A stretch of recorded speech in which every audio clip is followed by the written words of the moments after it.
Bismillah. Assalamualaikum warahmatullahi wabarakatuh. Waalaikumsalam warahmatullahi Alhamdulillah alladzi farada alaina ta'alluma syara'i'il Islam wa ma'rifata sahihil mu'amalati wa fasidiha li ta'rifil halal wal haram wa ja'ala ma'ala man 'alima dhalika wa 'amila bihi al-khulud fi daris salam وجعل مصير من خالفه وعصاه دار الانتقام. أشهد أن لا إله إلا الله المان بالنعم والجسام وأشهد أن سيدنا محمدا عبده ورسوله المبعوث رحمة للأنام صلى الله عليه وعلى آله وصحبه البررة الكرام. أما بعد, jemaah yang dimuliakan Allah Subhanahu wa taala, kita bersyukur kepada Allah pada sore hari ini diberikan kesempatan oleh Allah Subhanahu wa taala untuk menghadiri majelis ilmu, majelis yang insyaallah banyak keberkahan. Semoga keberkahan yang ada di majelis ilmu ini menyelimuti kita, menyelimuti harta-harta kita, menyelimuti keluarga kita, sehingga kita hidup di tengah keberkahan. Kemudian salawat dan salam semoga selalu tercurah kepada Nabi Muhammad sallallahu alaihi wasallam, kepada keluarga beliau, para sahabat beliau, orang-orang yang senantiasa mengikuti sunnah beliau sampai hari kiamat. Jemaah rahmatullah, pembahasan kita pada kesempatan kali ini seperti tema yang sudah ditentukan oleh panitia adalah fikih zakat. Di 10 hari akhir Ramadan memang ada beberapa materi yang cocok untuk dibahas. Setidaknya ada 4 materi. Materi yang pertama tentang masalah i'tikaf. Ini cocok dibahas di 10 hari akhir bulan Ramadan. Materi yang kedua biasanya tentang masalah takbiran, bagaimana fikih takbiran. Yang ketiga sholat idul fitrinya, bagaimana fikihnya. Kemudian yang keempat tentang zakat fitrah. Di antara 4 materi yang cocok dibahas di 10 hari akhir bulan Ramadan ini, semuanya hukumnya sunnah kecuali satu, yaitu kecuali pembahasan tentang zakat fitrah. Oleh karenanya maka pada kesempatan kali ini alhamdulillah kita bisa berkumpul untuk kemudian membahas tentang permasalahan zakat fitrah. Saya nggak tahu apakah nanti kita mau bahas semua zakat atau hanya fokus pada zakat fitrah saja. Karena kalau mau kita bahas zakat secara keseluruhan, saya yakin tidak cukup waktunya. Karena pembahasan zakat sangat banyak sekali permasalahannya, belum lagi ditambah dengan hitungan-hitungannya. Nah, mungkin para santri ini bisa mendobitkan kaidah, tetapi jarang santri yang kemudian bisa hitung-hitungan. Zakat itu mencakup semua pembahasan itu. Oleh karenanya maka sangat tidak cukup kalau seandainya mau kita bahas di satu kali pertemuan yang singkat ini. Oleh karenanya maka saya berinisiatif untuk membahas fokus di zakat fitrah. Dulu juga sudah pernah kita bahas tahun lalu di bulan Ramadan juga tentang masalah zakat fitrah ini. Dan sekarang saya juga ingin mengulangi pembahasan itu, kita murojaah bareng, dan mungkin nanti beberapa hal kita tambahkan yang dulu belum kita bahas. Jamaah rahimakumullah, zakat fitrah itu dia disyariatkan pada tahun kedua Hijriah. Ini muqaddimah dulu, kita pendahuluan dulu. Zakat fitrah mulai disyariatkan tahun keberapa? 2 Hijriah. Pada bulan apa? Pada bulan Ramadan. 2 hari sebelum Idul Fitri, sebelum Syawal. Maka disyariatkan zakat fitrah. Di tahun yang sama disyariatkan puasa. Jadi puasa juga syariatnya turun tahun kedua Hijriah pada bulan Sya'ban, yang kemarin dibahas sama satu saatnya. Zakat mal ya, itu juga syariatnya turun di tahun kedua pada bulan Syawal. Pada bulan Syawal. Jadi urutan disyariatkannya, pertama disyariatkan puasa dulu pada bulan Syawal sebelum Ramadan. Kemudian datang bulan Ramadan kurang 2 hari, berarti tanggal 27 Ramadan. Karena Rasul SAW itu melewatkan bulan Ramadan selama 9 kali, yang 8 kalinya 29 hari, yang 1 kalinya 30 hari. Tanggal 27 Ramadan turun syariat zakat fitrah. Kemudian yang terakhir setelah Ramadan masuk Syawal turun syariat zakat mal atau kita kenal dengan zakat harta. Jemaah rahimakumullah, ini pendahuluan yang pertama tentang masalah sejarah zakat fitrah. Pendahuluan yang selanjutnya bahwa zakat itu ada yang berhubungan dengan harta, ada yang berhubungan dengan badan. Ada yang hubungannya dengan hartanya kaum muslimin, ada yang hubungannya dengan badannya kaum muslimin. Yang hubungannya dengan badan zakat fitrah. Yang hubungannya dengan harta selain itu apa saja? Ada 5 atau ada 6, tergantung kitab yang dibaca. Kok beda? Bedanya hanya sekedar lafaz saja, maknanya sama, intinya sama. Apa saja zakat selain zakat fitrah itu? Yang pertama zakat antang kedai, emas sama perak. Yang kedua zakat urudut tijarah, zakat perniagaan. Kalau seandainya seseorang punya kios ya, yang digunakan untuk jual beli misalnya, sampai nisab haul maka dia wajib mengeluarkan zakat. Tentunya ada persyaratan yang lain. Yang ketiga az-zurur wat thimar, yaitu tanaman dan buah-buahan. Jadi tanaman itu maksudnya biji-bijian seperti beras, ya, jagung dan seterusnya. Kemudian thimar itu apa? Buah-buahan. Buah-buahan yang dimaksud adalah cuma kurma sama anggur saja menurut pendapat jumhur, kecuali Imam Malik. Imam Malik mengatakan selain itu juga wajib dizakati. Kemudian yang keempat al-ma'din. Al-ma'din artinya sesuatu yang kita keluarkan dari tanah wajib dizakati, tetapi khusus emas sama perak saja. Khusus apa? Emas sama perak saja. Kemudian yang terakhir adalah al-ma'din ar-rikas ya. Ar-rikas artinya barang temuan, tetapi juga khusus emas sama perak saja. Jadi ada berapa zakat selain zakat fitrah? 5. Dan ini berhubungan dengan hartanya seseorang. Berhubungan dengan apa? Sedangkan zakat fitrah berhubungan dengan badannya seseorang. Maksudnya apa berhubungan dengan badan dan berhubungan dengan harta itu? Gini. Kalau seandainya seorang muslim ya, dia sudah dapat atau dia sudah memenuhi syarat-syarat wajib membayar zakat fitrah, baik dia hartanya miliaran ataupun hartanya pas-pasan, dia hanya wajib 1 sok dari makanan pokok sebagaimana yang nanti insya Allah dibahas.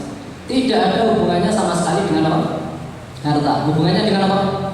Badan. Ya, mau dia orang kaya banget atau kaya saja, harta apa zakat fitrahnya sama, yaitu 1 sok dari makanan pokok. Sedangkan kalau zakat selain itu, misal zakat emas sama perak, semakin dia punya emas banyak, semakin yang harus dizakati banyak. Kalau tidak terlalu banyak ya tidak terlalu banyak. Itu maksudnya zakat ini dibagi menjadi 2. Ada yang hubungannya dengan apa? Badannya seseorang, ada yang hubungannya dengan hartanya seseorang. Oleh karenanya maka zakat fitrah biasanya disebut juga dengan zakat badan, atau disebut juga dengan zakat Ramadan, atau disebut juga dengan zakat fitrah. Fitratun sama fitrah atau fitrun. Fitratun sama fitrun. Ini semuanya julukan bagi zakat fitrah. Ini pendahuluan yang selanjutnya. Kita tidak usah berlama-lama ya, karena waktunya cuma sebentar sekali. Pembahasan tentang zakat fitrah, nanti kita akan masuk ke definisi zakat ya. Kemudian setelah itu kita bahas poin-poinnya. Kemudian pembahasan zakat fitrah itu hanya masalah 5 saja. Masalah berapa?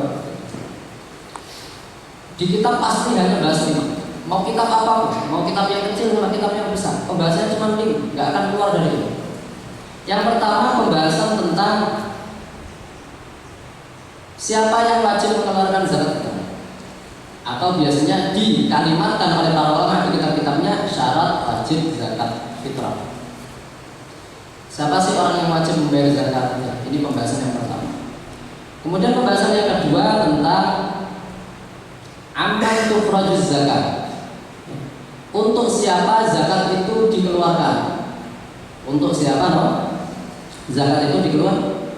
Misal, saya termasuk orang yang wajib membayar zakat karena memenuhi syarat. Apakah saya wajib membayar zakatnya untuk saya sendiri atau untuk orang lain juga? Untuk orang lain juga. Nah, ini pembahasan yang nomor 2, yaitu untuk siapa sih zakat fitrah itu dibayarkan? Untuk anak apakah wajib dibayarkan juga? Untuk istri apakah wajib dibayarkan juga? Ini pembahasan yang nomor berapa?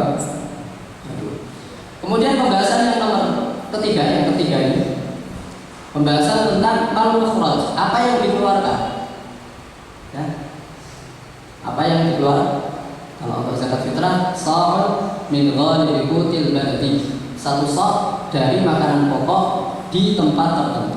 Insyaallah nanti dibahas. Kemudian yang keempat, mata tukhrajuz zakat. Kapan zakat ini dikeluarkan? Boleh nggak seseorang mengeluarkan zakat di awal Ramadan atau sebelum Ramadan, zakat fitrah ya? Sah atau tidak? Ini pembahasan nomor berapa? 4. Kemudian pembahasan yang terakhir, ila man tukhrajuz zakat. Kepada siapa zakat itu dikeluarkan? Apakah sembarang orang boleh kita kasih zakat dan seterusnya? Ini pembahasan yang nomor berapa? Di kitab kita itu baik kitab yang kecil atau kitab yang besar banget, tidak akan keluar dari pembahasan 5 ini saja. Baik, sekarang kita bahas satu-satu. Sebelum kita masuk poin satu-satu, zakat itu secara bahasa artinya apa? Artinya mensucikan bisa, atau artinya bisa jadi berkembang nama itu zakat secara bahasa Arab, atau bisa jadi banyak keberkahan. Jadi orang Arab kalau mengatakan zakat berarti rajulun zakat, seseorang ini banyak berkahnya. Zakat disebut zakat karena mencakup makna-makna tadi. Orang yang mengeluarkan zakat seakan-akan memang hartanya berkembang. Orang yang mengeluarkan zakat barokahnya tambah banyak. Orang yang mengeluarkan zakat dia mensucikan dirinya dan mensucikan hartanya. Oleh karenanya maka zakat disebut apa? Zakat. Secara istilah zakat itu adalah ismun lima yukhraju min malin makhsusin ala wajhin makhsusin. Ini definisi secara istilah. Kita nggak paham definisi nggak apa-apa ya. Memang sudah sudah formalitas ya. Menyampaikan sesuatu mesti diawali dengan definisi dulu. Maka saya awali. Nggak paham nggak apa-apa. Nanti kita bahas di 5 poin ini yang penting. Ismun lima yukhraju min malin makhsusin. Nama sesuatu yang dikeluarkan dari harta tertentu atau badan. Nama zakat secara umum itu secara istilah artinya apa? Harta yang dikeluarkan. Misal orang punya kambing 40, dia wajib mengeluarkan 1 kambing menurut apa? Fikih zakat. Nah, kambing 1 yang dikeluarkan itulah yang namanya zakat. Kambing 1 itu namanya apa? Zakat. Awan badan atau dikeluarkan dari badan, ini memasukkan zakat fitrah. Ala wajhin makhsusin, dengan tata cara tertentu. Bukankah zakat ada waktu membayarnya? Bukankah zakat ada yang namanya niat? Bukankah zakat ada yang namanya mustahik zakat? Orang yang wajib yang berhak menerima zakat tidak boleh sembarangan. Ini maksudnya ala wajhin makhsusin, yaitu apa? Dengan tata cara tertentu. Ini definisi apa namanya? Zakat secara umum ya. Baik, sekarang kita masuk poin yang pertama tadi. Siapa orang yang wajib membayar zakat? Orang yang wajib membayar zakat apabila memenuhi syarat. Syaratnya ada 4 atau ada 3.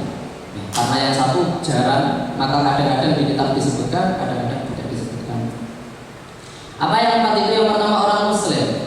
Maka orang kafir dia tidak wajib membayar zakat. Dan dulu sudah pernah kita bahas. Di tahun lalu juga sudah saya sampaikan bahwa tidak wajibnya orang kafir tidak wajib wujuban muthalabah, tidak wajib kita minta mengeluarkan. Tetapi nanti di akhirat mereka akan dihukum karena tidak mengeluarkan zakat, tambahan dari hukuman mereka tidak Islam. Jelas ya? Ini saya tidak ulangi lagi.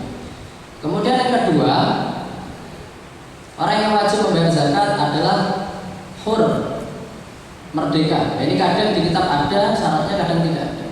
Orang yang budak tidak merdeka, dulu ada budak, sekarang sudah tidak ada budak. Orang yang merdeka wajib bayar zakat fitrah. Ya. Orang yang tidak merdeka, orang yang tidak merdeka budak, maka dia tidak wajib membayar zakat. Kecuali mubahat, budak ada namanya budak mubahat. Saya tidak perlu ulangi lagi juga karena dulu sudah kita bahas dengan tafsir juga. Nanti silakan dilihat video yang ini. Dan ini juga tidak perlu kita ingat-ingat karena di zaman kita tidak ada budak ya. Jadi ada beberapa dua syarat yang sudah saya sebutkan ya. Yang pertama muslim, yang kedua al-hur atau merdeka. Kemudian syarat wajib zakat yang ketiga itu idraku juz'in min Ramadan wa juz'in min Syawal. Apa artinya? Menemui sebagian dari Ramadan dan sebagian dari Syawal. Seseorang muslim apabila dia menemui sebagian dari Ramadan, hidup di Ramadan walaupun sedikit, dan hidup di Syawal walaupun sedikit, maka dia wajib mengeluarkan zakat. Berarti gini, misal kalau seandainya seseorang perempuan, ibu-ibu melahirkan setelah masuk bulan Syawal, yaitu terbenam matahari, terbenam malam takbiran berarti dia sudah masuk bulan Syawal karena pergantian hari di dalam bulan Komariah adalah ba'dal ghurub, setelah maghrib. Perempuan tadi melahirkan kapan? Setelah terbenam matahari. Apakah wajib perempuan tadi, ibu tadi memberikan zakat atau menzakati anaknya yang lahir setelah ghurub syams tadi? Tidak wajib. Kenapa? Karena dia tidak menemui sebagian dari Ramadan, walaupun dia menemui sebagian dari Syawal. Kemudian lagi, misal kalau seandainya ibu tadi melahirkannya sebelum maghrib pas, kurang 2 menit, kurang 3 menit melahirkan, apakah wajib menzakati untuk anaknya? Ya, kenapa? Karena anaknya dia menemui sebagian dari Ramadan. Tidak disyaratkan dari awal Ramadan sampai akhir Ramadan ya. Juz'in min Ramadan. Sebagian dikit saja dari Ramadan dia hidup di sana dan hidup di sebagian dari Syawal, maka dia wajib dizakati fitrah. Jelas Pak? Jadi kita bisa tahu kapan ibu-ibu yang melahirkan anaknya ini, anaknya wajib dizakati. Kalau seandainya melahirkannya ba'dal ghurub, setelah terbenam matahari masuk maghrib baru melahirkan, maka tidak wajib dizakati. Kalau seandainya melahirkannya sebelum terbenam matahari, maka dia wajib dizakati. Begitu pula orang kalau seandainya sebelum maghrib meninggal, apakah bagi ahli warisnya wajib menzakati untuk jenazah tadi? Tidak. Kenapa? Karena dia menemui Ramadan tapi tidak menemui Syawal. Sekarang kalau seandainya seseorang itu habis maghrib meninggal, wajib dizakati. Wajib dizakati. Kenapa? Karena dia menemui sebagian dari Ramadan dan sebagian dari Syawal. Kemudian bagaimana menzakati dia? Dikeluarkan dari tarikahnya, harta yang dia tinggalkan.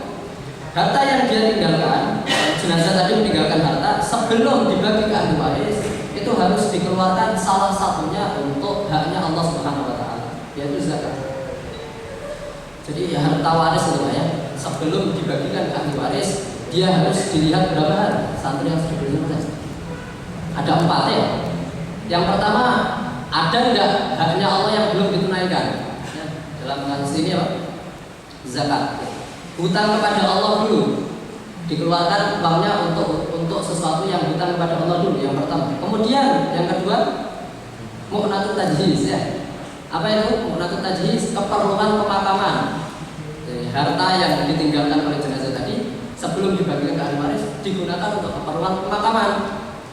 Mungkin yang dari kubur ada ujrohnya, ada sewanya, maka silakan dibayar. Butuh kafan, silakan dibayar, ya, dan seterusnya. Kemudian yang ketiga, sebelum dibagi ke ahli waris harus dilihat apakah dia punya hutang sesama makhluk atau tidak.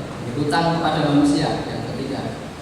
Kemudian yang keempat, harta ini sebelum dibagi ke ahli waris harus dikeluarkan apabila dia berwasiat. Apabila dia berwasiat. Misal sebelum meninggal dia mengatakan nanti sepertiga dari hartaku untuk disumbangkan ke anak-anak yatim piatu misalnya. Maka itu wasiat. Kenapa? Wasiat. Nah, kalau sudah seperti itu maka wajib dikeluarkan sepertiga hartanya untuk yatim piatu tadi, kemudian baru dibagi sisanya ke ahli waris. Tidak boleh harta yang ditinggalkan oleh jenazah tadi dibagi ke ahli waris sebelum yang 4 awal tadi ditunaikan. Kalau tidak cukup, maka ditunaikan sesuai urutan yang saya tadi sebutkan. Misal hartanya tidak cukup untuk 5-5-nya, cukup untuk 2 saja, maka diberikan untuk hutang kepada Allah, yaitu zakat dan seterusnya. Misal dia pernah nggak puasa, belum sempat nyaur, maka dia meninggal, maka dia wajib bayar 1 hari 1 mud fidyah, ya enggak? Ini hutang kepada Allah, maka dikeluarkan untuk itu dulu. Kemudian mu'natut tajlis, sisanya tidak dapat bagian besar, ya sudah tidak ada. Hutang kepada makhluk besar, kalau seandainya ahli warisnya mau berbakti kepada jenazah ini, maka silakan bayarkan, tidak wajib, tapi sunnah. Tapi kalau tidak dibayarkan, maka jenazahnya akan disiksa karena dia punya tanggungan ketika hidupnya. Bisa dipahami Pak? Zakat itu hutang kepada Allah, saya katakan seperti itu. Kenapa? Jadi zakat itu haknya Allah dan haknya makhluk. Setengah hak Allah, setengah hak makhluk. Misal satu kampung yang miskin sepakat nggak usah dikeluarkan zakat bagi orang-orang kaya, apakah gugur kewajiban zakat? Tidak gugur. Kenapa? Karena ada haknya Allah Subhanahu Wa Taala yang harus dikeluarkan. Bisa dipahami? Jadi ini syarat yang berapa? Syarat yang ketiga, yaitu seseorang menemui sebagian dari Ramadan dan sebagian dari Syawal. Baik. Kita nggak usah baca kitab. Saya tadi itu berkeinginan baca kitab. Tidak apa-apa. Kemudian syarat yang keempat, syarat wajib membayar zakat yang keempat adalah wujudul fadl. Wujudul fadl itu artinya menemui kelebihan harta bagi dia, bagi kebutuhannya dia dan orang-orang yang wajib dia nafkahi selama 1 hari 1 malam. Selama berapa? 1 hari 1 malam. Gini, ini perhatikan, mohon diperhatikan masalah ini karena banyak yang salah masalah ini. Jumhur ulama berpendapat apa yang saya sampaikan, kecuali Imam Abu Hanifah. Baik, perhatikan. Kalau seandainya sudah malam takbiran, sudah malam apa? Takbiran, maka seseorang wajib membayar zakat. Seseorang wajib membayar zakat fitrah. Kewajiban itu ada di tengkuknya kita semuanya kalau sudah masuk bulan Syawal, yaitu ba'dal wudu. Sebelum itu belum ada kewajiban, tapi bukan berarti tidak sah. Nanti insya Allah dibahas di waktu mengeluarkan zakat. Seseorang habis maghrib, dia melihat kebutuhannya, dia melihat ini dulu, makanan yang ada di rumahnya dulu. Oh ternyata berasnya, beras yang ada di rumahnya ini sama lauknya sisa untuk dia dan keluarganya yang wajib dia nafkahi, istri, anak dan seterusnya. 1 hari 1 malam, nggak ada lebih sama sekali dari berasnya. Kemudian dia lihat dompetnya, nggak ada uang juga, maka dia tidak wajib membayar zakat fitrah. Kenapa? Karena makanan pokok yang ada di rumahnya hanya cukup untuk dia dan yang wajib dia nafkahi selama 1 hari 1 malam. Nggak ada lebih sama sekali. Jelas Pak? Baik. Sekarang masalah yang kedua, contoh yang kedua. Seseorang melihat makanannya ternyata ada untuk dia dan keluarganya 1 hari 1 malam. 1 hari 1 malam. 1 hari 1 malam. Dia lihat dompetnya, ternyata masih ada 200.000. Walaupun cuma 200.000, dia wajib zakat fitrah. Dia wajib zakat fitrah. Jadi bagaimana melihat orang wajib zakat fitrah atau tidak? Dilihat apakah dia kebutuhannya selama 1 hari 1 malam dan kebutuhan orang yang wajib dia nafkahi selama 1 hari 1 malam ada, baik itu bentuknya makanan pokok ataupun uang, ya. Kalau ada lebih maka wajib, kalau tidak maka tidak wajib. Hampir semuanya wajib dan zakat fitrah. Dan kadang sebagian yang wajib bayar dia berhak menerima zakat. Nah ini berarti kan mustahik nanti disyaratkan miskin atau fakir, ya. Hitungannya bukan hari itu, tapi hitungannya penghasilan dia selama 1 bulan kalau di Indonesia gampangnya gitu. Saya kasih contoh yang gampang gini. Ada orang penghasilannya 1 bulan 1 juta, padahal dia butuh nafkah untuk dia dan orang yang wajib dia nafkahi selama 1 bulan itu 1,5 juta.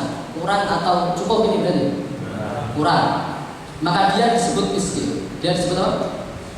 Ternyata Syawal datang pas tanggal 1 dia habis gajian. Dia habis apa? Gajian. Otomatis dia melihat dompet, cukup dong 1,5 juta tadi untuk kebutuhan dia sehari malam. Ya enggak? Masih ada lebih, dia wajib bayar zakat fitrah. Tapi nanti dia juga berhak menerima zakat fitrah. Jelas? Bisa dipahami? Jadi bukan berarti yang wajib bayar zakat fitrah berarti dia tidak berhak menerima, tidak. Ini beda dengan itu.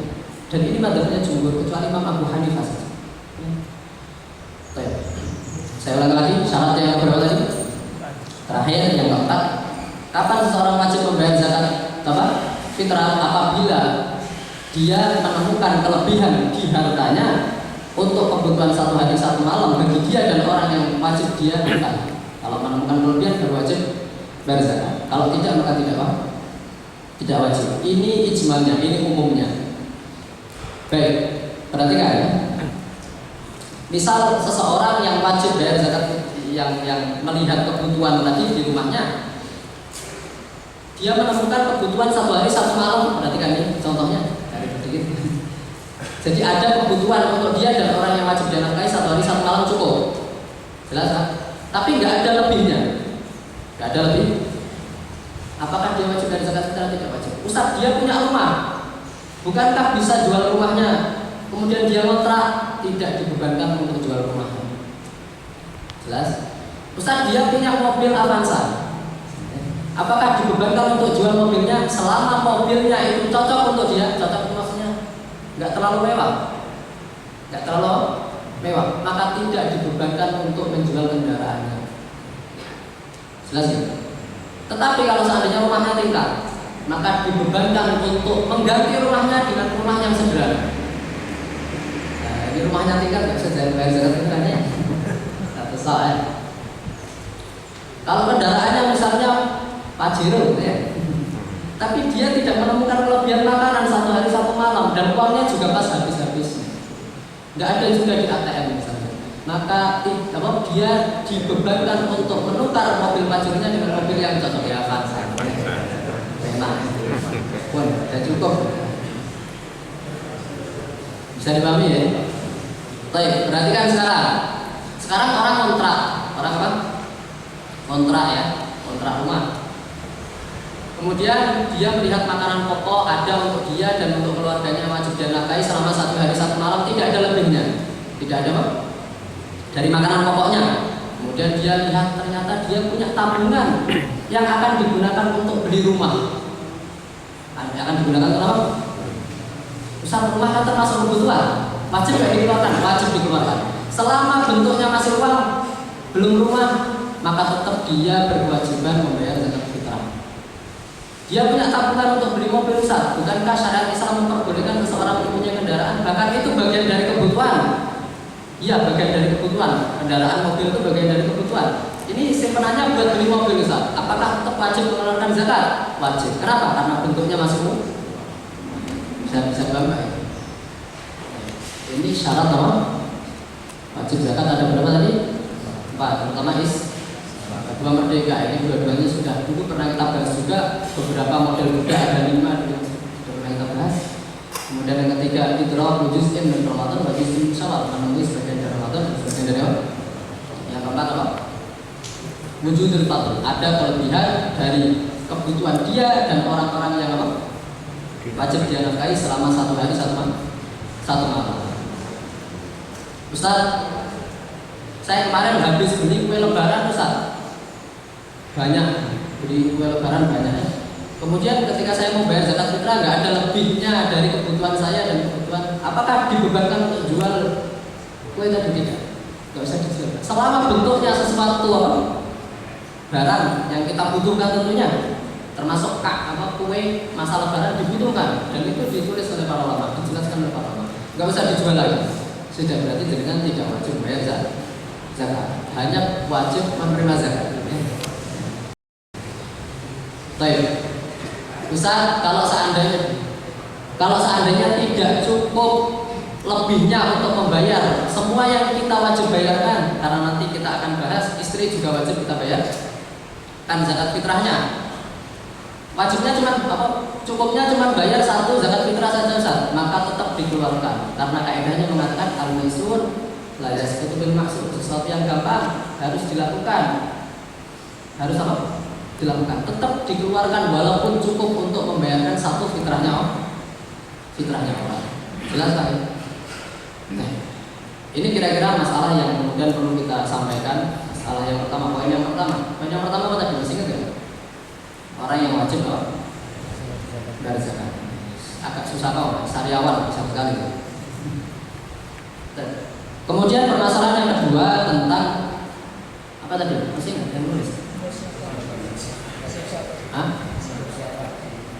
Aman tufradu zakat. Untuk siapa zakat dikeluarkan? Kaidah umumnya zakat fitrah itu wajib dikeluarkan untuk dirinya sendiri dan orang-orang yang wajib dia nafkahi. Untuk dirinya sendiri dan orang-orang yang wajib dia nafkahi. Misal masuk Syawal, kemudian saya mendapati ada lebih dari kebutuhan saya dan orang yang wajib saya nafkahi selama 1 hari 1 malam masih ada lebihnya. Maka saya bayarkan zakat fitrah untuk siapa? Maka saya sendiri, untuk saya dan untuk istri saya karena istri saya juga wajib dinafkahi, dan untuk anak saya kalau seandainya dia kecil, dan untuk anak saya yang sudah balik yang dia tidak mampu bekerja dan dia fakir, dan untuk bapak ibu saya kalau seandainya dia fakir. Pokoknya yang wajib dinafkahi wajib difitrah. Yang wajib dinafkahi wajib apa? Zaujah, istri itu wajib dinafkahi atau tidak Pak? Walaupun kaya, walaupun tetap wajib dinafkahi. Berarti kalau dia wajib dinafkahi, wajib difitrahi bagi suaminya. Entah diperhatikan. Kalau istri tiba-tiba mengeluarkan zakat fitrah sendiri, pakai uangnya dia, nggak izin suami tidak sah. Kenapa? Kewajibannya untuk suami. Kewajibannya apa? Bisa dibantu Pak? Kalau mau mengeluarkan fitrahnya dia sendiri, izin dulu ke suami. Izin dulu, ngomong dulu. Saya mau fitrahi pakai hartaku sendiri sah. Tapi kalau tidak izin, maka tidak sah. Jelas lagi. Jadi kewajibannya itu sudah berpindah dari istri menuju ke suami. Kemudian anak wajib dinafkahi atau tidak? Anak itu kadang dia masih kecil, belum balik, kadang dia sudah balik. Kalau anak kecil, maka dia tetap wajib dinafkahi. Tetap wajib apa? Nah, karena wajib dinafkahi wajib difitrahi. Jelas? Yang sudah balik, yang sudah dewasa, wajib nggak dinafkahi? Kalau memenuhi 2 syarat, kalau seandainya anaknya yang sudah balik tadi miskin dan dia tidak punya pekerjaan, maka dia wajib dinafkahi. Karena dia wajib dinafkahi, wajib difitrahi. Misal saya kasih contoh, kalian wajib bayar zakat fitrah sendiri atau orang tua? Orang pondok, walaupun dia sudah balik, dia disebut tidak mampu bekerja. Berarti dia memenuhi syarat-syarat miskin di masalah ini. Antum walaupun sudah balik, ya, tetapi antum tidak mampu kan kerja. Karena tidak mampu kerja, nafkahnya wajib bagi orang tua. Karena wajib bagi orang tua berarti yang fitrah siapa? Orang tua. Misal, berarti kan, misal ada tetangga tiba-tiba, zakatku tak bayari saja. Kamu belum izin sama orang tua, tidak sah zakat fitrah. Kenapa? Bebannya, kewajibannya sudah berpindah dari anak tadi ke orang. Bisa dipahami? Kalau sudah punya penghasilan, ya Ustaz muda ini, maka dia wajib zakat sendiri. Dia wajib apa? Kalau orang tuanya Ustaz muda ini yang sudah punya penghasilan, Ustaz yang muda sudah punya penghasilan. Kalau orang tuanya menzakati untuk dia dan tidak izin dia, tidak sah. Kalau orang tuanya dia itu menzakati dia tanpa izin si Ustaz muda tadi yang punya penghasilan sendiri tadi, maka tidak sah zakat. Harus izin dulu kalau mau dizakati. Jelas? Sekarang ke atas, orang tua wajib nggak dinafkahi? Orang tua selama dia miskin itu penghasilan dengan kebutuhannya lebih banyak, kebutuhannya tidak cukup penghasilannya, maka disebut miskin atau fakir. Nanti insya Allah dikasih ke akhir. Maka dia wajib dinafkahi walaupun orang tua mampu kerja. Walaupun orang tua mampu kerja. Bedakan dengan anak, perhatikan. Anak itu kalau sudah balik dia mampu kerja, tidak kerja walaupun miskin, tidak wajib bagi orang tua menafkahi dia. Berarti tidak wajib difitrahi. Karena itu tadi tidak mampu kerja loh. Nah, karena di pondok fokus belajar ya. Tapi orang tua walaupun dia seger buger, mampu kerja, ditawari pekerjaan bolak-balik sama orang nggak pernah mau, dan kebutuhannya lebih banyak daripada penghasilannya, disebut miskin dan wajib dinafkahi bagi anak, sekaligus difitrahi bagi anak. Sekaligus difitrahi bagi. Bisa dipahami ya? Jadi kaidah umumnya adalah orang yang wajib kita nafkahi itu wajib kita fitrahi. Istri itu walaupun sudah ditalak satu dan masih di masa iddahnya, namanya rajai, talak rajai, talak yang bisa dirujuk tanpa mahar baru, maka saat itu tetap wajib nafkahnya. Karena wajib nafkahnya tetap wajib fitrahnya. Kepandang ya contohnya. Misal seorang suami mengatakan ke istrinya, kamu saya talak, maka jatuh talak sah. Maka masa iddah atau tidak? Masa iddahnya berapa Ustaz? Iddahnya kalau dia hamil maka sampai waktu hamil sampai melahirkan. Kalau dia tidak hamil maka salah huruf 3 kali itu menurut mazhab Syafi'i. 3 kali suci. Jadi suci, haid, suci, pas masuk haid yang keempat maka dia sudah baik. Selama dia masih di haid atau di tuhur yang pertama atau di haid yang pertama atau di tuhur yang kedua, di haid yang kedua dan seterusnya sebelum ketiga itu dia masih bisa dirujuk. Selama masih bisa dirujuk maka masih wajib dinafkahi bagi suami. Karena masih wajib dinafkahi dia wajib difitrah. Atau istri yang sudah ditalak dan bain tetapi hamil. Bagaimana surahnya? Ustaz, bukankah kalau hamil dia masih masa iddah kok bain? Bain itu artinya sudah tidak bisa dirujuk. Kalau mau merujuk, kalau masih cinta sama istri, saya masih cinta sama, masa iddahmu sudah habis, sudah bain, maka akad baru lagi, maka mahar baru, akad. Tapi perhatikan, orang yang sudah ditalak bain, istri yang sudah ditalak bain, tapi dia hamil, masih mengandung anak kita, maka masih diwajibkan untuk memfitrahi dia, karena masih diwajibkan untuk menafkahi dia. Contohnya gimana? Misalnya masalah khulu, ada yang pernah dengar khulu? Kalau istri mengatakan, Mas ceraikan aku, tak kasih 1 juta. Suami mengatakan, ya sudah kamu saya cerai. Ini namanya cerai dengan pakai mahar. Lah langsung bain, langsung nggak boleh dirujuk sama suami. Langsung apa? Nggak boleh dirujuk sama. Kenapa? Karena talaknya pakai imbalan. Seakan-akan maharnya suami yang dulu dikembalikan. Ini langsung bain, nggak boleh dirujuk. Akad baru lagi kalau mau rujuk, kalau mau balik lagi sama istrinya, akad baru lagi. Nah, kalau dia sudah habis dipulang, kan langsung bain, dia hamil, maka saat itu wajib dinafkahi. Karena wajib dinafkahi, wajib difitrahi. Bisa dipahami? Atau ini orang sudah nalak 1 kali, kemudian merujuk lagi, kemudian 1 kali lagi, 2 kali, kemudian merujuk lagi, kemudian 3 kali. Masa iddahnya selesai, maka bain kubro, ya dah. Maka bain kubro. Kalau sudah bain kubro dan dia hamil, masih wajib dinafkahi. Karena wajib dinafkahi, wajib dinafkahi. Jadi istri ini kalau seandainya dia masih sah dengan suaminya, ya jelas wajib dinafkahi dan wajib difitrahi. Kalau sudah bisa, dilihat dulu masih dalam iddah rujuk atau tidak. Kalau iddah rujuk, maka masih wajib dinafkahi dan wajib difitrahi. Kalau sudah selesai bain, dilihat dulu hamil atau tidak. Kalau hamil, wajib dinafkahi dan wajib difitrahi. Kalau tidak, maka tidak. Bisa dipahami? Baik. Kemudian ini pembahasan yang kedua ya. Sudah. Pembahasan yang berapa sekarang? 3 tentang masalah apa tadi?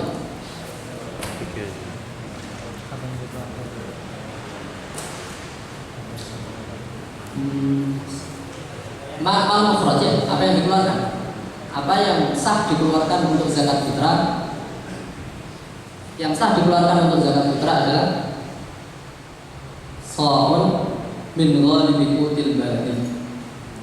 Satu sa' dari makanan pokok daerah tertentu, dari kebanyakan makanan pokok daerah tertentu. Pertama satu sa', satu sa' 4 mud. Satu sa' berapa? 4 mud. Satu mud itu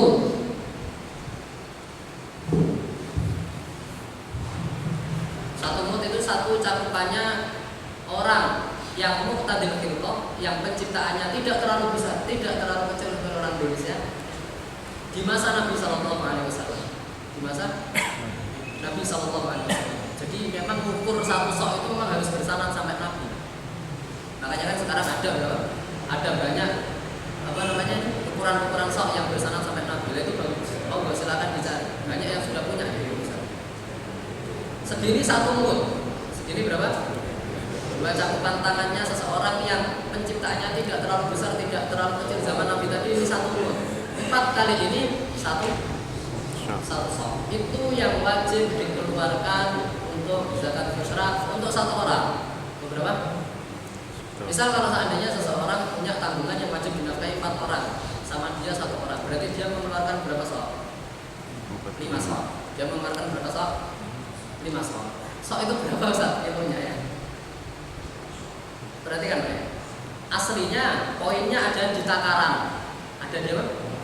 Sok itu kan takaran tadi 4 mud ya, takaran 4 kali cakupan 2 tangannya tadi orang tadi.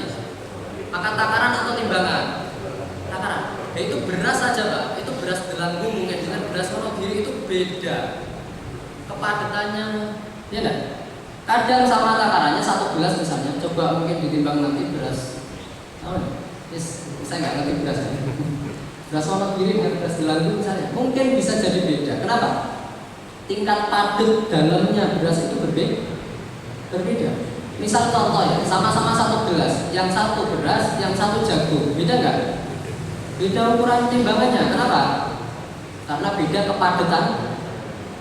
Ibrahnya ada di ukuran, tetapi ulama atau para kiai atau para ustadz zaman sekarang mempermudah kita dengan mengatakan apa?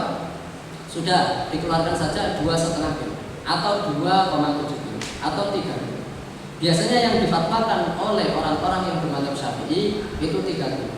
Kenapa? Karena memang ada seorang ulama namanya Al-Khatib Asy-Syibini di dalam kitab Mughniul Muhtaj mengatakan, kalau seandainya bahasa Indonesia ya, kalau seandainya seseorang itu kehilangan takaran dari zaman Nabi itu, maka dia mengeluarkan sampai kadar dia yakin itu sah. Sampai apa? Kadar dia yakin untuk kehati-hatian, yaitu 3 kilo gampang. Bahkan ada yang lebih, sudah 3 kilo itu sudah cukup insya Allah membuat zakat fitrah sah. Tapi perhatikan Pak, kalau kita takmir masjid misalnya, kita lihat dulu orang yang datang kalau bawa 2,5 kilo, kok dia orangnya mampu misalnya lebih dari itu, jangan monggo jelaskan Pak, ditambah mawon biar aman, jelas sah 3 kilo, kalau enggak 2,7 kilo. Kalau yang datang pas-pasan Pak, sudah diterima 2,5. Itu cara kita memperlakukan setiap orang berbeda-beda. Ini namanya fikih waqi'. Bisa dipahami ya? Jadi sok berapa tadi? 4 mud atau 2,5 kilo atau berapa? 2,7 kilo atau berapa? 3 kilo. Sok min ghalibi qutil baladi, dari kebanyakan makanan pokok daerah tertentu. Dari kebanyakan. Dari apa? Kebanyakan. Perhatikan. Misal di Wonogiri, 1 tahun. Kenapa? Gempa. Hah? Goyang, gempa bumi. Saya sering tidak merasa gempa. Saya kira lihat kipas. Benar. Baik. Apa tadi? Makanan pokok ya. Perhatikan ini.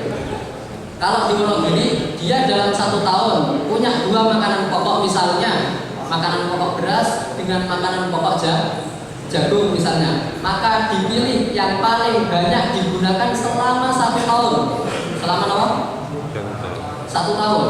Bukan dikeluarkan di waktu dia pakai makanan pokok apa. Bedakan dua ini. Saya kasih contoh.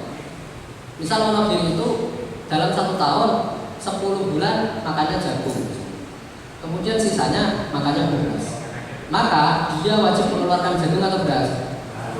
Jagung. Walaupun Syawal waktu itu orang-orang pada makan beras, walaupun Syawal waktu itu orang-orang pada makan apa?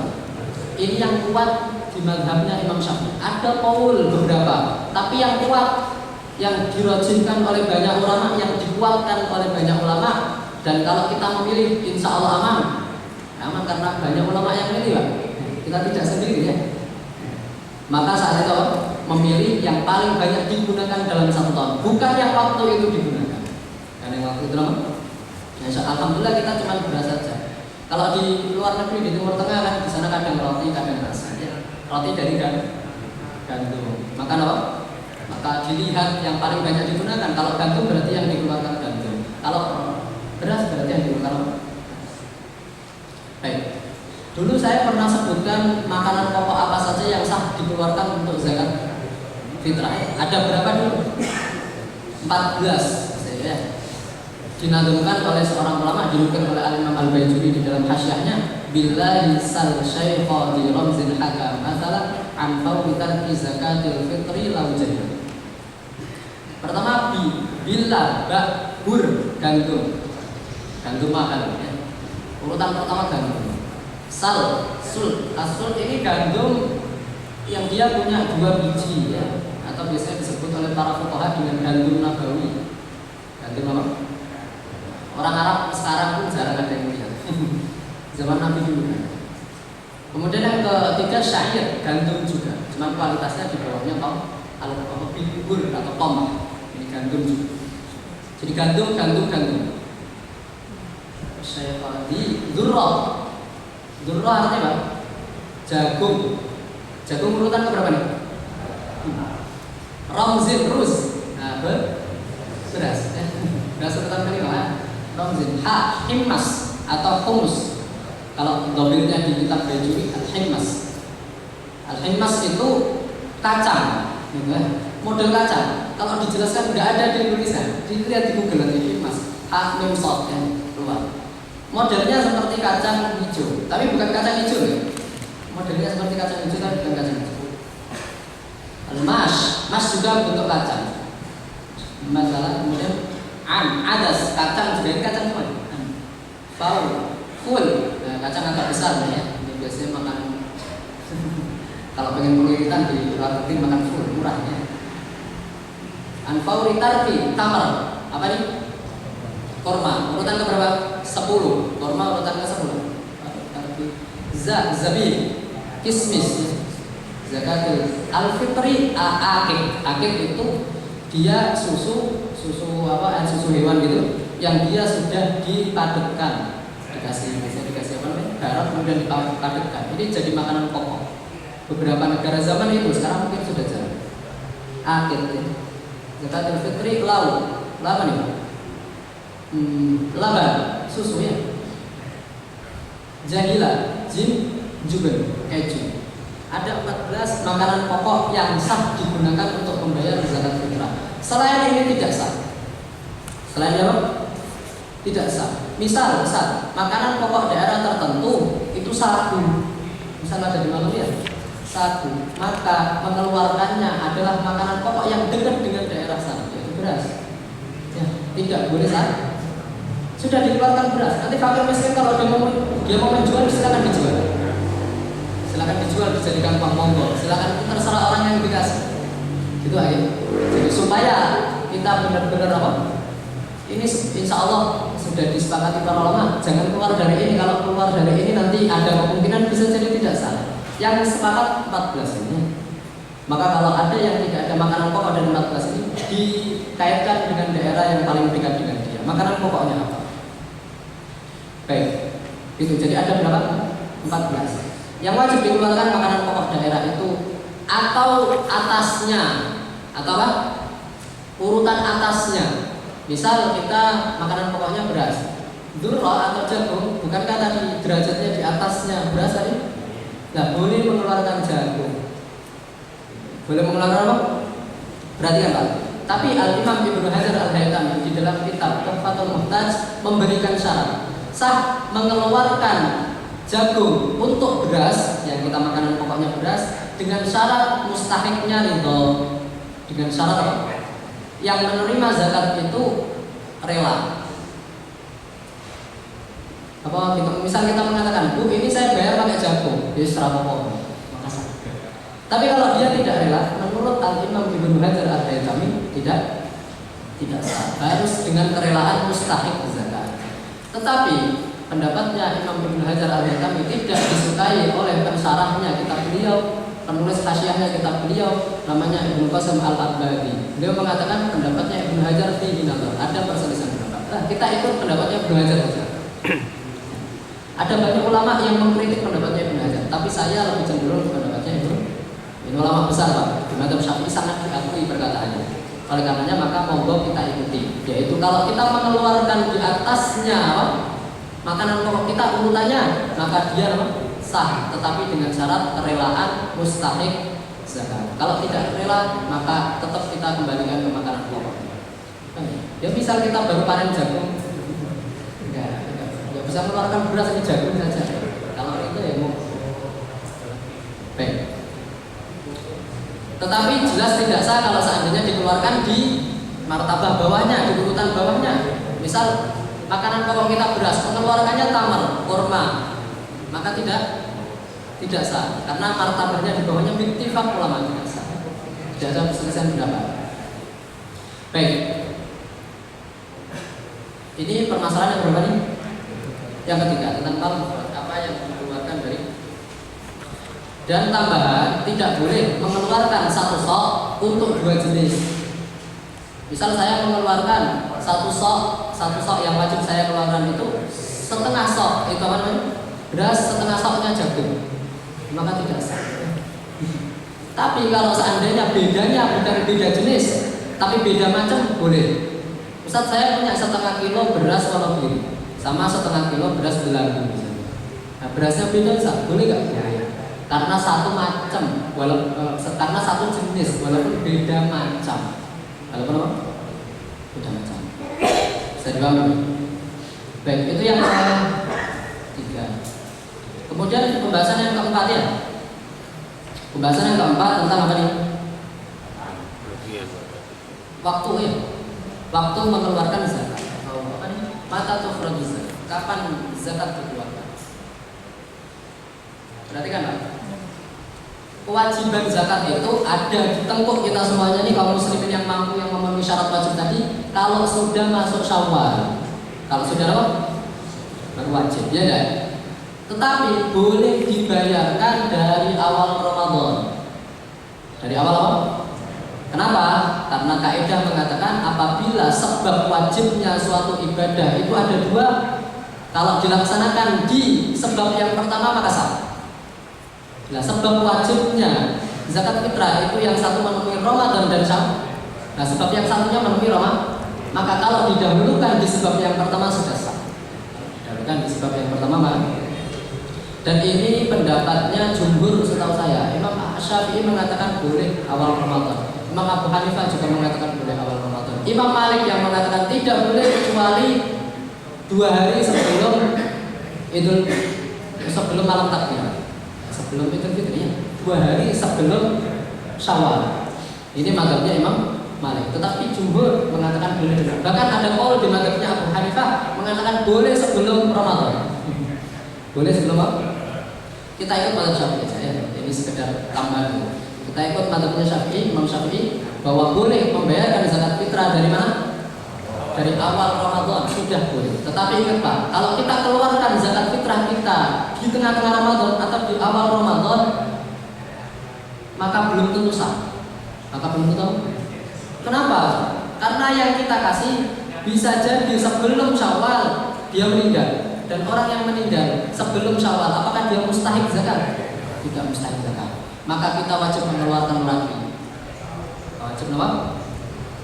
Misal orang yang kita kasih di awal Ramadan dulu, awalnya miskin, memenuhi syarat wajib berhak menerima zakat. Ternyata di tengah-tengah dapat warisan. Kaya ya, nah, dia tidak berhak menerima zakat lagi. Sampai masuk Syawal tidak berhak menerima zakat, maka kita ngulangi lagi. Jadi syarat sahnya mengeluarkan zakat di awal Ramadan, mustahiknya harus dalam keadaan benar-benar dia masih mustahik zakat di Syawal. Bisa dipahami ya? Oke. Ini syarat satu saja yang saya kira penting. Yang lainnya nggak terlalu nggak terlalu terjadi di kita, tapi ini yang sering terjadi. Terus kemudian kalau kita boleh mengeluarkan zakat dari awal Ramadan tadi, kita juga disunahkan mengeluarkan zakat di waktu tertentu, zakat fitrah ya, yaitu apa? Setelah fajar, terbit fajar Syawal, malam takbiran misalnya habis malam takbiran besok habis azan subuh kita sudah sunnah mengeluarkan zakat. Jadi hukumnya jadi naik, jadi dari boleh jadi sunnah. Dari boleh jadi apa? Kalau bahasa gampangnya ada waktu boleh mengeluarkan zakat dari awal Ramadan, ya, sampai malam Syawal tadi. Kemudian setelah itu dari fajar sampai sebelum sholat Id sunnah mengeluarkan zakat. Ini waktu paling bagusnya.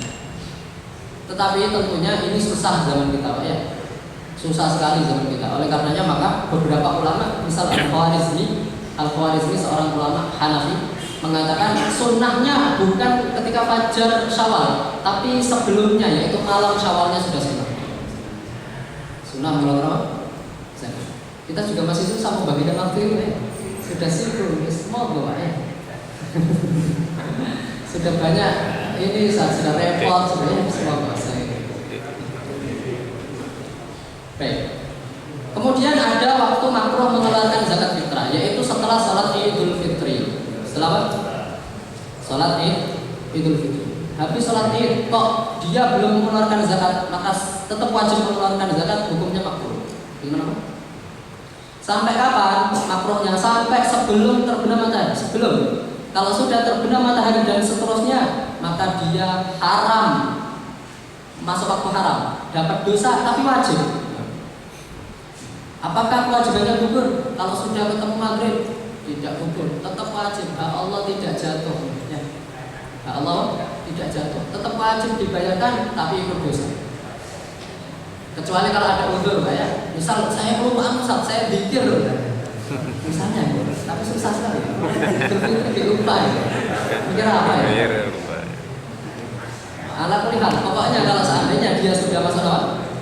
Masuk maghrib, hari pertama Syawal, masuk ke hari kedua, dia sudah haram mengeluarkan zakat, dapat dosa, tetapi tetap wajib. Qadha, ya. Zakatnya jadi qadha, dari ada jadi qadha. Berarti pahalanya berkurang karena pahala ada. Ibadah dilakukan di waktunya itu lebih bagus, lebih banyak pahala daripada di luar waktunya walaupun dengan itu. Baik, itu yang ke berapa? Pak, terakhir ya. Pas ini. Mudah-mudahan karyawan saya kaget sekali. Baik, yang terakhir ilaman tukhraj zakat. Kepada siapa zakat dikeluarkan? Biasanya ulama kalau membahas siapa yang berhak menerima zakat ini dikasih muqaddimah. Muqaddimahnya kita mau kasihkan ke siapa? Dilihat dulu kitanya nih. Kita itu sebagai pemilik yang wajib membayarkan zakat atau kita sebagai wakil. Misal takmir masjid yang dititipi orang untuk membayarkan zakat fitrah ke fakir miskin, maka takmir masjid namanya wakil. Namanya apa? Wakil. Kalau saya sendiri yang berhak, saya sendiri yang wajib membayar zakat dan saya bayar zakat sendiri, maka tangan saya sendiri, maka saya malik pemiliknya. Berarti kan? Malik ini ada tugasnya. Tugasnya apa? Niat. Pemilik harta atau orang yang diwajibkan bagi dia membayar zakat tadi wajib niat. Dihadirkan di hati kita, saya niat apa? Membayar zakat fitrah. Saya niat membayar zakat fitrah. Atau boleh saya niat sedekah Ramadan, sedekah fitrah Ramadan. Harus ada fitrahnya Pak ya, karena sedekah ini bisa jadi wajib, bisa jadi sunnah. Zakat saja biar gampang. Saya niat zakat fitrah, maka sudah sah. Kalau tidak niat maka tidak sah. Bagaimana? Kita tidak niat kok pengen sah. Apa yang membedakan kita ngasih sedekah dengan zakat yang wajib itu? Ya. Oleh karenanya maka wajib nih. Kalau kita nitip ke tahfidz masjid, juga wajib niat kita sendiri. Wajib niat apa? Kita yang nitipkan itu. Kapan niatnya? Niatnya boleh ketika tahfidz masjidnya itu ngasihkan ke fakir miskin, bisa kita lihat dari jauh itu. Takmirnya baru kasih, saya niat sekarang, boleh sah. Atau niatnya ketika apa? Sebelum itu. Ketika sebelum apa? Boleh semuanya niat bisa. Tapi kalau kalian sendiri niatnya pas ngasih, niatnya pas ngasih gitu ya. Baik. Sekarang kalau seandainya seorang malik, seorang pemilik apa makanan tadi yang wajib membayar zakat tadi ternyata tidak niat, makanan pokoknya sudah dikasihkan ke fakir miskin, maka tidak sah zakat, tidak sah zakatnya, dan tidak boleh diambil lagi, Pak. Akadnya jadi apa ini? Akad hadiah atau sedekah. Akad sedekah atau hadiah, kalau sudah di tangan orang yang kita hadiahi atau kita sedekahi, tidak boleh diambil lagi. Tidak boleh diambil. Jadi nanti diperhatikan ya. Kalau bisa kita yang takmir masjid mengingatkan orang yang itu ke kita, Pak nanti niatkan, itu sudah selesai. Nggak bisa takmir masjid yang meniatkan. Tidak bisa takmir masjid yang apa? Meniatkan. Ada beberapa pengecualian, kecuali gini nggak akan saya bahas ya. Yang belajar kita, Ustaz ada pengecualian ini? Tidak saya sebutkan karena sangat jarang. Jadi intinya tugasnya malik dan wakil tadi. Kalau wakil mengingatkannya, kalau malik yang berhak menerima zakat ada berapa nih? Yang berhak menerima zakat fitrah, kita zakat fitrah saja. Ada 8 menurut mazhab jumhur, kecuali Imam Malik. Setahu saya Imam Malik mengatakan cuma 2 saja. Yang wajib, yang berhak menerima zakat fitrah menurut mazhab Imam Malik hanya fakir sama miskin. Kenapa? Miskin saja.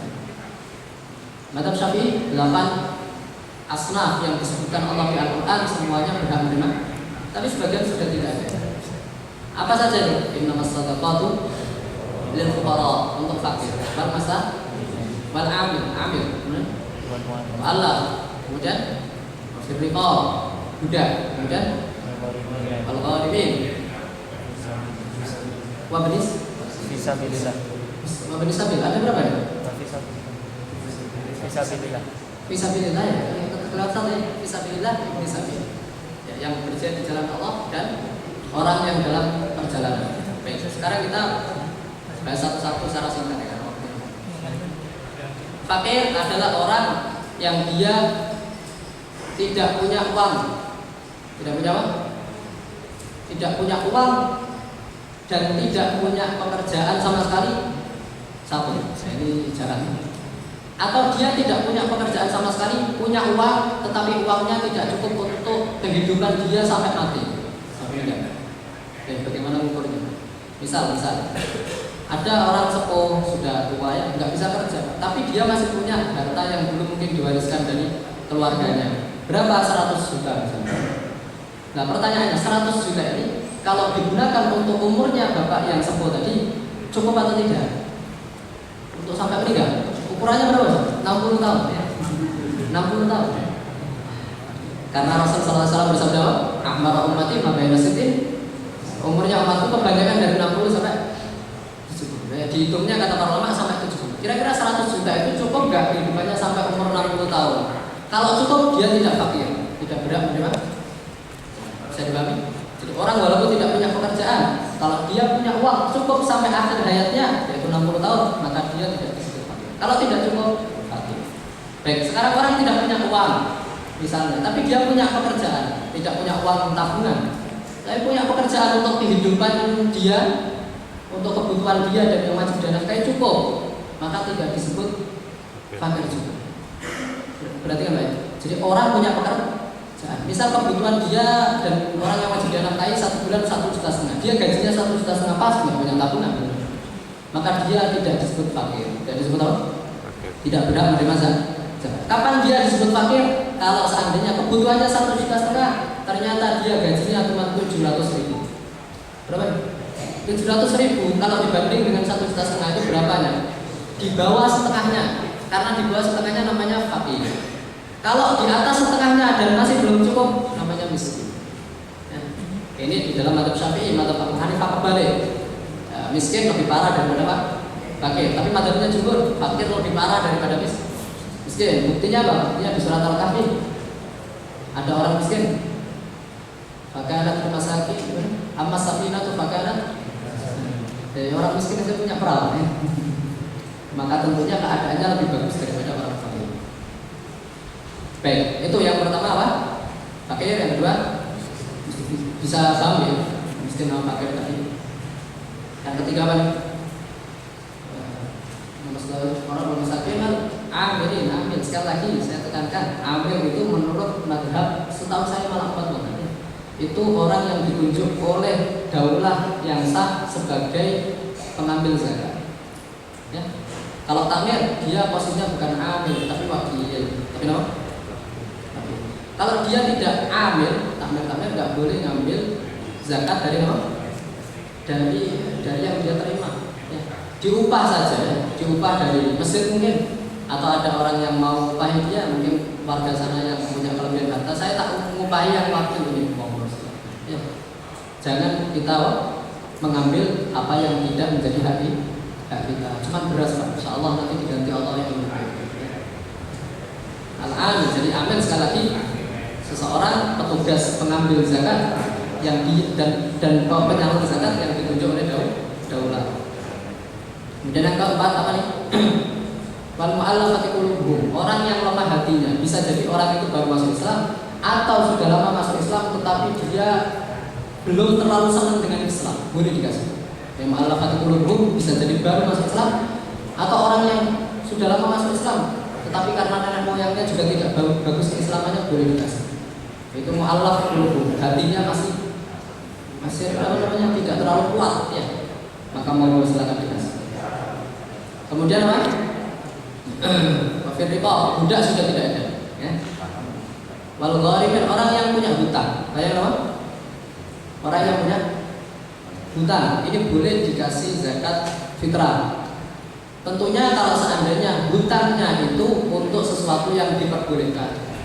Misal dia hutang untuk kebutuhan dia dan keluarganya, atau untuk membayarkan SPP anaknya, atau untuk apalah sesuatu yang diperbolehkan untuk oleh syariat, maka saat itu disebut gharim dan dia berhak menerima zakat. Boleh dikasihkan dia. Gitu Pak ya. Baik. Kalau untuk sesuatu yang haram, dia hutang untuk beli sesuatu yang haram misalnya, alat musik misalnya, menurut fatwa kami tidak semua alat musik haram ya. Alat musik yang haram, maka dia tidak berhak menerima. Kemudian apa? Fisabilillah. Fisabilillah ini menurut mazhab Syafi'i cuman orang yang berjihad di jalan Allah dan dia tidak digaji oleh negara. Pertama berjihad di jalan Allah, perang misal di Palestina. Ya, dia berjihad di jalan Allah dan tidak digaji oleh negara karena mungkin negaranya baru krisis, tidak digaji. Maka dia berhak menerima zakat fitrah, bahkan zakat mal ya. Karena ini 8 asnaf itu mustahik zakat fitrah dan zakat semuanya. Kita nggak bahas kalau zakat mal ya, karena terlalu panjang nanti. Baik. Adapun Pak Kiai, Pak Ustadz, penuntut ilmu, pondok, masjid tidak disebut fisabilillah. Tidak disebut apa? Ustadz saya nitip zakat untuk anak pondok, nggak boleh, kecuali anak pondok yang fakir atau miskin. Maka pondok-pondok harus punya data, harus punya apa? Data mana anak pondok yang dia fakir dan miskin. Kemudian zakat yang dititipkan ke pondok tadi disalurkan kepada yang kasihan Pak, orang yang nitip ke kita sebagai wakil itu kalau tidak sadar kan kasihannya. Oleh karena maka kita harus hati-hati. Insya Allah tidak terlalu masalah orang miskin, kita nggak dapat masalah. Allah ganti yang lebih baik nanti. Apa? Bisa bilang apa ya? Yang tertinggal satu. Dapat sedekahul fuqara wal masakin wal amilin wal fuqara wal masakin amilin wal mu'allafati qulubuhum wa fil riqab wal ghalimin fi sabilillah. Tiga satu ya. Ibnu Sabil maksudnya orang yang sedang safar, yang safarnya itu dia tidak cukup uangnya untuk kebutuhan safar. Jadi tidak semua safar dikasih. Kalau dia safar tapi dia bawa uang banyak, ya tidak berhak menerima. Kapan dia berhak menerima? Kalau dia tidak Kalau dia tidak mampu mu'natus safar, kebutuhan safarnya tidak cukup sama uang yang dia bawa, maka dikasih. Ya. ini tidak banyak, maka lebih bagusnya kita kasihkan zakat yang dititipkan ke kita ini kepada fakir miskin saja, karena yang sisanya itu memang jarang ada di masyarakat kita. Insya Allah lebih afdol dan lebih baik. Jadi ini kira-kira pembahasan tentang zakat fitrah, dan terakhir syarat 8 orang tadi. Yang pertama harus muslim. Orang kafir walaupun dia miskin sekali tidak berhak menerima zakat. Kalau kita kasihan sedekah, boleh, bagus, dapat pahala. Tapi kalau seandainya zakat wajib, tidak boleh diberikan walaupun dia miskin sekali, selama dia tidak Islam. Semuanya harus Islam. Itu aja. Kemudian yang kedua, dia harus tidak budak, bebas ya. Kemudian yang ketiga, tidak ahlul bait. Tidak ahlul baitnya Nabi Shallallahu Alaihi Wasallam. Ahlul bait itu siapa? Ahlul bait itu kalau kita naik ke atas ya, keturunan Nabi Shallallahu Alaihi Wasallam ke atas, di Abdul Manaf. Abdul Manaf punya anak berapa? Punya anak 4. Yang pertama namanya Naufal, yang kedua Abdul Syams, yang ketiga Al-Muttalib, yang keempat Hisham. Ahlul baitnya Nabi Shallallahu Alaihi Wasallam adalah keturunan 2 dari 4 anaknya Abdul Manaf, yaitu keturunannya Hisham dan keturunannya Al-Muttalib. Naufal, keturunannya Naufal dan keturunannya Abdul Syams tidak ahlul bait ittifaq. Berarti mereka berhak menerima zakat kalau seandainya Islam. Tapi kalau ahlul bait keturunannya Hisham dan keturunannya Al-Muttalib, Bani Al-Muttalib itu semuanya ini ke bawah, maka disebut ahlul baitnya Nabi Shallallahu Alaihi Wasallam. Dan ahlul bait Nabi Shallallahu Alaihi Wasallam tidak berhak menerima zakat. Bukan hanya zakat ya, ahlul baitnya Nabi tidak berhak menerima uang yang sifatnya wajib, kafarah, fidyah dan seterusnya. Karena itu semuanya wajib, tidak berhak. Tapi kalau sunnah, infak, sedekah dan seterusnya, maka boleh dibayarkan atau diberikan kepada ahlul bait Nabi Shallallahu Alaihi Wasallam. Kenapa? Karena ahlul baitnya Nabi Shallallahu Alaihi Wasallam itu dapat 1/5 dari 1/5 ghanimah. 1/5 dari apa? 1/5 dari 1/5 ghanimah itu harta rampasan perang dibagi 5. 5-nya ini yang sudah dibagi 5 ini 1/5-nya dibagi 5 lagi. 1/25 ya. 1/25 dari harta rampasan. Oleh karenanya maka tidak berhak. Dan itu ada hadisnya. Tetapi ulama-ulama mutaakhirin, ulama-ulama akhir zaman ini, ulama-ulama baru di akhir abad ini memfatwakan boleh zakat itu diberikan kepada ahlul bait dan Nabi Shallallahu Alaihi Wasallam. Kenapa? Karena ghanimah sudah tidak ada.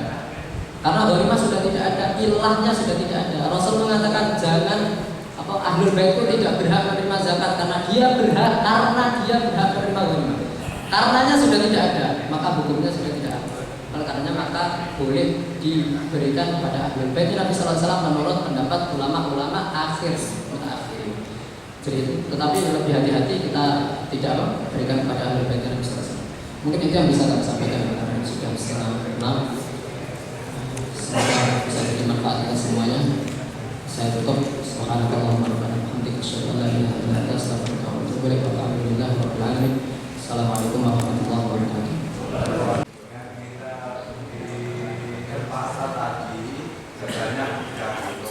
Misalkan ada seseorang membeli zakat itu lebih dari 3 kilo, boleh tidak? Terima kasih. Assalamualaikum warahmatullahi wabarakatuh.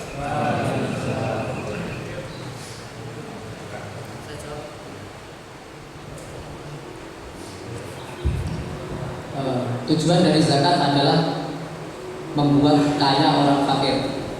Bukan hanya sekadar memberi, membuat apa? Kira-kira kalau orang fakir diberi 3 kilo dan 3,5 kilo, lebih membuat kaya orang. 3,5. Ya, jadi boleh dan sah tentunya, dan bagus, lebih bagus. Allah Akbar. Ya, mungkin tambah satu lagi, nggak usah sih. Tadi Pak Ahmad dulu juga awalnya.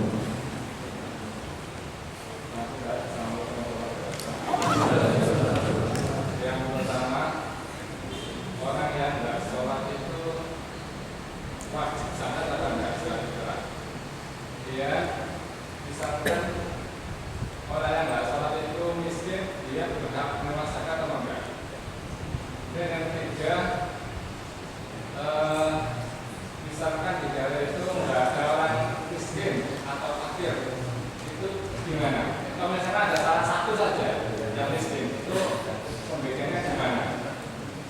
Dan yang terakhir, oh sudah baca.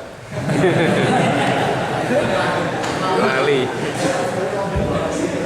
Terakhir lali. Sudah mewakili semuanya. Yang pertama apa tadi? Orang fasik, orang yang tidak sholat. Tidak Ya? sholat. Orang yang tidak sholat, maka dia wajib juga membayar zakat.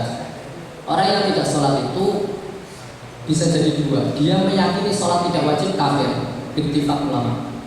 Atau dia tidak meyakini sholat tidak wajib, tidak meyakini sholat tidak wajib, tetapi malas. Ngomong kok ora sholat, malas. Wajib ora sholat, wajib tapi aku malas. Menurut jumhur ulama fasik, tidak kafir. Ada beberapa ulama mengatakan kafir juga, tetapi jumhur mengatakan fasik. Berarti fasik masih Islam atau tidak? Kalau Islam, bukankah tadi syarat wajib bayar zakat itu? Berarti wajib bayar zakat. Gitu ya. Yang pertama. Yang kedua, berhak gak menerima zakat. Tadi tidak saya sebutkan orang fasik itu apa? Syarat tidak berhak menerima zakat. Artinya dia tetap berhak menerima zakat kalau memenuhi syarat 8 golongan tadi. Jadi orang fasik pun selama dia masih Islam, miskin misalnya atau fakir misalnya, maka dia tetap berhak menerima apa? Zakat. Bisa dipahami Pak ya? Malah justru kalau mungkin kita kasih zakat, dia termasuk ma'alafah qulubuhum tadi ya. Mungkin Islamnya kok urung terus misalnya. Ternyata dikasih suatu saat. Wah, aku dikasih ternyata di dalam Islam. Kemudian hatinya luluh, kemudian kuat Islamnya selain. Baik, kemudian yang ke berapa? 3 apa? Apa tadi Mas? Tidak ada orang miskin. Tidak ada. Hah? Oh, kalau tidak ada orang fakir miskin, berarti kan ya? Kita membayarkan zakat fitrah itu walaupun berkintal-kintal 1 ton misalnya untuk 1 orang sah, tapi kan kasihan yang lain. Lebih bagusnya isti'ah. Saya menurut pendapat jumhur ya, menyelisih pendapat Imam Syafi'i. Imam Syafi'i terus terang susah tasawuf zakat fitrah ini susah sekali, ketat sekali. Bahkan ulama mazhab Syafi'i banyak yang menfatwakan di luar mazhab. Nah, mazhab jumhur mengatakan apa? Boleh tidak isti'ah, boleh dikasihkan 1 orang saja, boleh. Misalnya 1 kintal kasih 1, saya malas bagi 1, sakit. Kan kasihannya. Baik, kalau tidak ada, misal cuma ada 1, masa mau tak kasih 1 ton misalnya kan ya, 1 sak sudah cukup. Sisanya mau mana? Boleh dinaker ke daerah yang paling dekat dengan dia yang ada fakir miskinnya dan seterusnya. Di mazhab Syafi'i nggak boleh nakul zakat selama dia daerahnya masih ada fakir miskin, nggak boleh dipindah ke yang lain zakatnya. Harus di daerah sana. Tetapi jumhur ulama mengatakan boleh nakul zakat. Apalagi tadi cuma ada 1 orang. Ya sudah disebar ke daerah sekitarnya, titipkan ke wakilnya sana. Mungkin ada takmir masjid di sana yang mengelola zakat, yang dia belajar. Ya, kita pilih-pilih nanti. Ya, untuk maslahat yang dititipkan ke kita ya, kasihan. Dan nanti tanggung jawab kita di hadapan Allah supaya enak ya. Insya Allah pahala kita kalau seandainya melakukan ibadah sesuai dengan aturannya, maka tentunya walaupun sama-sama diterima misalnya, tapi pahalanya lebih banyak. Karena diterima atau tidak kan nanti terserah Allah Subhanahu wa taala. Yang penting kita sesuai dengan peraturan. Bisa dipahami Pak ya? Jadi nakul zakat, memindah zakat dari satu tempat ke tempat yang lain boleh menurut pendapat jumhur.